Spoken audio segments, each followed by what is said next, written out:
என்னென்ன சிரமங்கள்லாம் இருக்குது auto ஓட்டுநர்களுக்கு? Sir rate எங்களுக்கு வந்து ரொம்ப இதாக இருக்குது சார். ரேட்டு இது 12 வருஷம் ஆகி போச்சு ரேட்டு ஏற்றி. அன்றைக்கி 1,50,000 லட்ச ரூபா இந்த ஆட்டோ, அன்றைக்கி 4 லட்ச ரூபா, அது வட்டிலாம் சேர்த்து 4 லட்ச ரூபா வருது. அன்றைக்கி 3,500 கொடுத்து வாடகை கட்டினேன். இன்றைக்கி 8,500 வாடகை வருது. எல்லாம் அவ்வளோவாசி ஏறி போச்சு. ரொம்ப கஷ்டமாக இருக்குது சார். அப்போல்லாம் வந்து காலைல ஒரு 6 மணிக்கு நான் வண்டி எடுத்தேன், சாயங்காலம் 8 மணிக்குள்ளே போனால் ஒரு 2,000 சம்பாதிச்சு ஏதோ வீட்டுக்கு ஒரு குழந்தை குட்டி காப்பாற்ற பண்ணுவோம். இப்போது சத்தியமாக சொல்கிறேன் சார், வண்டியில் வீட்டுக்கு போக முடியல. 2 வேளை சாப்பாடு கூட ஒரு வாரத்தில் சாப்பிட முடியல சார். ஒரு வாரத்தில் 2 வேளை சாப்பாடு சாப்பிட வீட்டுக்கு போக முடியல. என் வண்டியில் பாய் தலைகாணி எல்லாம் வண்டியில் இருக்குது சார். அப்படி எங்கே போலாம் போட்டு படுத்துட்டு இருக்கிறேன். ரொம்ப கஷ்டப்படுறேன் சார். இது ரொம்ப எவ்வளோ பிரச்சனை இருக்குன்னா, வண்டியில் பாய் தலைகாணி போட்டு ப்ரஷ்ஷு போட்டு அங்கங்கே பெட்ரோல் பங்காக குளிக்கிறதுக்கு, வாஷ்ரூம் போக முடியாது, கஷ்டப்படுறோம். பைக் டாக்ஸி ஓட்டி அவங்கள ஓட்டி எல்லா பிஸ்னஸும் போயிடுச்சு சார். வர தூட்டி கூட 200 ரூபாய்க்குள்ளே தான் வருதை வச்சு 300 ரூபாய் தூட்டின்றது வருதில்லை. 200 ரூபாய்க்கு 14 கிலோமீட்டர் 16 கிலோமீட்டர் போடுறாங்க. ரொம்ப வாழ்வாதாரம் கஷ்டமாக இருக்குது சார். நீங்கன்னா அந்த 200 ரூபாய்க்கு 16 கிலோ டிராஃபிக்கில் போகணும். அதுக்கு 300 ரூபாய்க்கு மேலே தூட்டி எங்களுக்கு வர்றதே இல்லை. எல்லாம் இந்த கார்பரேட் கம்பெனிகள் தனியாக வண்டி போட்டு ஓட்டுறாங்க. அது பார்த்தீங்களா, உங்களுக்கு அந்த கிரிட் ஓடைய போகிற பேட்டரி வண்டி போட்டு அவங்க ஒரு கம்பெனி தான் 2000 வண்டி 1500 வண்டி போட்டு ஓட்டுறாங்க. ரவோ ஆப்ரேட்டோ எல்லா கம்பெனியும் இப்படி அவங்களே போட்டு நல்ல தொட்டி போட்டு 12 மணி நேரம் ஷிஃப்ட்டு போட்டு டிரைவரை போட்டு வண்டி ஓட்டுறாங்க.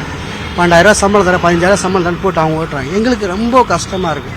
நைட்டு மகளை ஓட்டி ஒரு காலைல 6 மணிக்கு எடுத்தேன், மறுநாள் காலைல 6 மணிக்கு உள்ளே தான் நான் ஓட்டினா தான் 2,000 ரூபாய் எடுக்க முடியும்.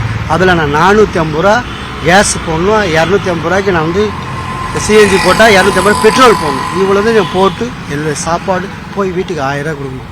இதில் நான் தண்டல் வாங்கியிருக்கேன், கடை வாங்கியிருக்கேன், அது கொடுக்கணும், வீட்டு வாடகை கட்டணும், பையனுக்கு பீஸ் போய்ட்டு கொடுக்கணும். ரொம்ப கஷ்டப்படுறோம் சார். எங்களால் முன்ன மாரி இல்லை விசேஷ. வெளி மாநிலத்தில் கர்நாடகாவில் பாருங்கள், ஓலா அது ராபிட்டை சுத்தமாக பிளான் பண்ண சொல்லி அவங்க ஆர்ப்பாட்டம் போராட்டம் எல்லாம் பண்ணிட்டுருக்காங்க. வழி பக்கத்துக்குள்ள மாநிலத்தில் பண்ணுறாங்க. வாழ்வாதாரம் அங்கேயும் வந்து மோசமாகிடுச்சு. டிரைவருங்க ரொம்ப கஷ்டப்பட்டாங்க. டியூட்டியே வரலன்னு கஷ்டப்பட்டு அவங்க ஸ்ட்ரைக் பண்ணி ரோட்டுக்கு வந்துட்டாங்க. அதே நிலமை தமிழ்நாட்டில் வர வேணாம் நான் கேட்குறேன். தமிழ்நாடு முதலமைச்சர் ரிக்வஸ்ட் பண்ணி கேட்குறேன். ஜஸ்ட் அது ரிக்வஸ்ட் பண்ணுறேன். சிஎம் சார், எங்களை வந்து கண்டறிந்து பாருங்கள். எங்களுடைய தொழிலுக்கு எங்கள் உயிர் பட்டு தான் இருக்குது, எங்கள் உடம்பு மட்டும் தான் இருக்குது, உயிர் இல்லை. அதனால் நீங்கள் திறந்து பார்த்து எங்களுக்கான செய்யுங்க. அம்மா இருக்கும்போது பண்ணாங்க. அம்மா இருக்கும்போது அப்போ இருக்கிற ஒரு சிஎம் வந்து இவர் மினிஸ்டர் இருக்கும்போது செந்தில் பாலாஜி இருக்கும்போது அந்த விஷயத்தை பண்ணி ரேட் ஏற்றுறாங்க. எங்களுக்கு ஒரு ரேட்டு நீங்கள் மீட்ரு எல்லா வண்டியிலும் மீட்ரு வச்சுருக்கோம். நாங்கள் போகிறது ரேட்டு இருக்கோம். மீட்ரு நீங்கள் போட்டு அசைன்மெண்ட் பண்ணி கொடுங்க. இந்த மீட்டர் கட்டுறதை நீங்கள் போட்டு கொடுத்துட்டு நாங்கள் பார்ட்னர் ஓட்டி எங்கள் வாழ்வாதாரம் பண்ணிக்கிறோம் சார். இல்லை நீங்களே ஆப் ரெடி பண்ணுங்கள். அதுக்கு வந்து என்ன பண்ணணுமோ அந்த ஆப் ரெடி பண்ணுங்கள். ஆளுங்கன்னு அங்கேருந்து போயிட்டு நீங்கள் மீட்டர் ஆன் பண்ணிக்க சொல்லுங்கள், நாங்கள் பண்ணிக்கிறோம் சார். வேணாம் சொல்ல தயவுசெய்து ரெக்வஸ்ட் பண்ணுறேன். கண்டிப்பாக எங்களை பண்ணுங்க சார். அப்புறம் அந்த பியூஆர் கோடு ஒட்டி இருக்கீங்க, அது ரொம்ப பிரச்சனையாக இருக்குது. ஏன்னா அது வந்து முறையாக அந்த ஸ்டிக்கர் வந்து நல்லா இல்லை. அந்த ஸ்டிக்கர் ஃப்ரண்ட் ஆஃப் ஸ்டிக்கர் ஒட்டியிருந்தீங்கன்னா, அது பேக் ஃப்ரண்ட்டு ஒட்டியிருந்தீங்கன்னா அது கரெக்டாக நல்லாயிருக்கும். கீக்க முடியாது, போக முடியாது. இது பேக்கில் ஒட்டிக்கிறதுனால அது சின்ன பசங்க குழந்தைங்க ஏறிங்க யாரோ ஒருத்தர் கீச்சிடுவாங்க. அது நாங்கள் பாதுகாப்பு பண்ண முடியாது. வீட்டில் வெளியே தான் விட்றோம், வண்டி விட்றோம், ரோட்டில் விட்றோம், யாரோ ஒருத்தர் கீச்சிடலாம், இல்லை ஏதோ ஒன்று எடுத்து ஒட்டிடலாம். நம்ம இதை எடுத்துகிட்டு வேறு வண்டியில் போய் ஒட்டிடலாம். வேறு ஏதோ ஒரு நடக்கிறது வாய்ப்பு இருக்குது. அதை நாங்கள் எப்போ டைம் பாதுகாக்கப்பட முடியல. ஒரு டைம் நீங்கள் ஒட்டிட்டு நைட்டில் நேற்று ரவுண்ட்ஸ் பண்ணும்போது பார்க்குறீங்க இருக்குதா இல்லையான்னு பார்க்குறீங்க, அதை செக் பண்ணுறீங்க. அது இல்லைன்னா அப்புறம் வேற மேலே நடவடிக்கை எடுப்பீங்க. அதனால் அது வந்து கரெக்டான முறையான ஸ்டிக்கர் இல்லை. அதனால் ரொம்ப பிரச்சனை இருக்குது. இந்த ஸ்டிக்கரால் பிரச்சனை இருக்குது.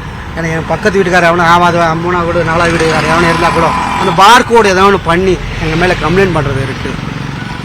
நிறைய பிரச்சனை இருக்குது. அதேமாதிரி கஸ்டமர்ஸ் கூட எங்ககிட்ட நாங்கள் வாக்குவாதம்னா ஒரு 10 ரூபா 50 எக்ஸ்ட்ரா கேட்டால் கூட அதோ ஒரு பிரச்சனைங்க. எங்களுக்கு தெரியாதவங்க நார்த் இண்டியன்ஸ் அவங்க வரவங்க இதேமாதிரி வந்து எனக்கு கம்ப்ளைண்ட் பண்ணுறது. எனக்கு ஒன்றும் பிரச்சனை. நான் 9 மொழி பேசுவேன். I'm south India tourism guide. நான் கோவாவில் ஒர்க் பண்ண ஆள், எல்லா மொழியும் தெரியும் எனக்கு. அதனால் நான் பேசுவேன்.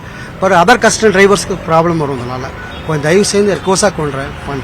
கொஞ்சம் அந்த ஸ்டிக்கரை வந்து கொஞ்சம் புதுப்பி பண்ணுங்கள். ரொம்ப கஷ்டமாக இருக்குது சார். ஓகே, உங்களுக்கு இப்போ என்னென்ன கோரிக்கைகளாக இருக்குது? ஸ்ட்ரைக் எப்படி பண்ண போகிறீங்க? வணக்கம். என்னென்னா கிட்டத்தட்ட 12 வருஷத்துக்கு மேலே மீட்ரு கட்டணத்தை உயரத்தில் 12 வருஷமாக நாங்கள் ஒரே கட்டணத்தில் ஓட்டிகிட்டு இருக்கிறோம். 12 வருஷமாக எல்லா வேலையும் ஏறிடுச்சு. அது நான் சொல்ல வேண்டியதில்லை, எல்லாருக்கும் தெரியும். எல்லாரோட சம்பளமும் ஏறிடுச்சு.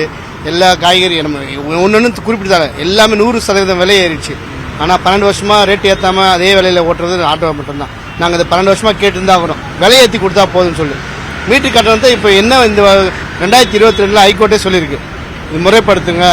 அப்போ வந்து அது 6 மாதத்துக்கு ஒரு வாட்டியோ 1 வருஷத்துக்கு ஒரு வாட்டி முன்னாடி ரிவைஸ் பண்ணி கொடுங்கன்னு கோர்ட்டு சொல்லியிருக்கு.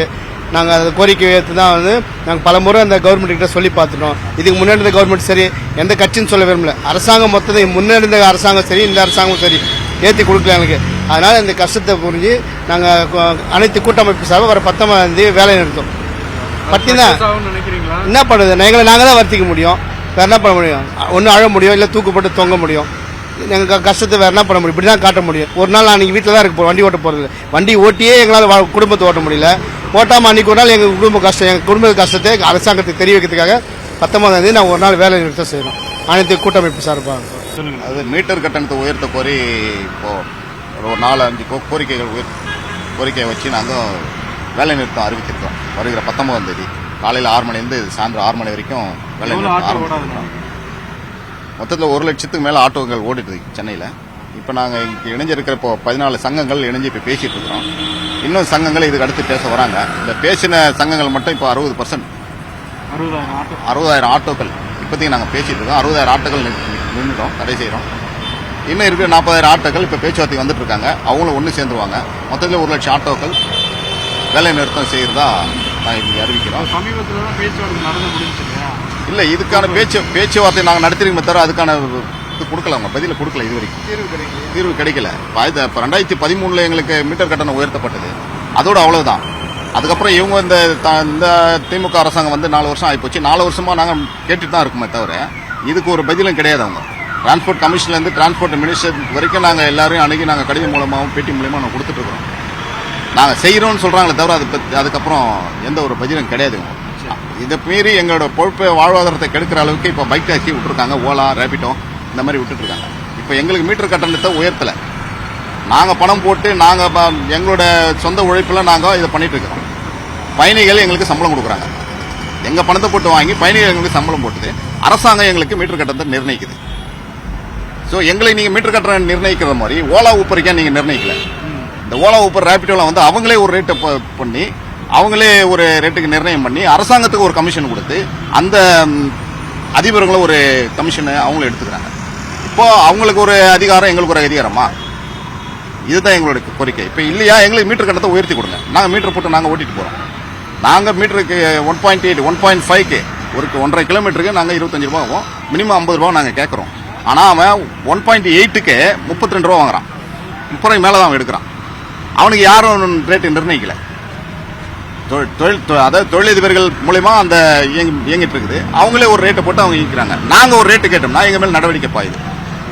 நாங்கள் கஷ்டப்பட்டு உழைக்கிறோம், ஒரு நாள் ஃபுல்லாக நாங்கள் உழைச்சாலும் கிட்டத்தட்ட ஒரு எப்படி பார்த்தாலும் ஒரு 700 ரூபா கிடைக்கும்னு வச்சுக்கோங்க, இல்லை 700 800 கிட்ட கிடைக்கும், அவ்வளோதான் வருமானம். இப்போ நாங்கள் போயிட்டு இருக்கும் போது ஒரு சிக்னல் கோட்டை தாண்டி நின்றுட்டோம்னா 500 ரூபா அபராதம், ஆன்லைன் அபராதம். அது தேவையில்லாத ஒன்று. நான் ஒரு நாள் ஃபுல்லாக உழைச்சி அவங்களுக்கு இந்த அபராதத்தை நான் ஆன்லைன் மூலம் கொடுக்க நேரிடுது.